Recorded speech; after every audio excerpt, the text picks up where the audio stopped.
تحفظ ناموس رسالت صلی اللہ علیہ وآلہ وسلم کے سلسلہ میں تحریک لبیک تانتلیہ والا کے امیر علامہ مولانا قاری عابد حسین رضوی کی قیادت میں جمشید مارکیٹ سے چوک رحمشاہ تک ریلی نکالی گئی۔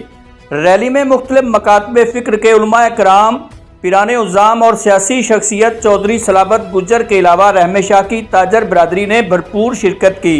ریلی کے شرکاء نے مختلف بینرز اور پلے کارڈز اٹھا رکھے تھے جن پر نبی آخر الزمان صلی اللہ علیہ وآلہ وسلم کی شان میں نعرے درج تھے۔ فضا لبیک لبیک یا رسول اللہ کے نعروں سے گونج اٹھی۔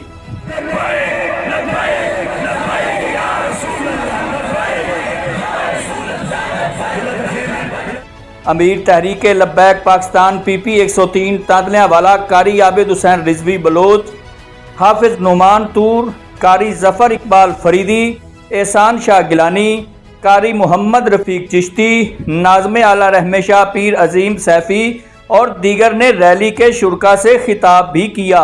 علامہ قاری عابد رضوی کا خطاب کرتے ہوئے کہنا تھا کہ جب تک مودی مسلمانوں پر ڈھائے جانے والے مظالم بند نہیں کرتا اور ملونہ کو سزائے موت نہیں ہوتی تب تک مسلم امہ پرامن احتجاج ریکارڈ کرواتی رہے گی، مودی کو معافی مانگنی ہی پڑے گی۔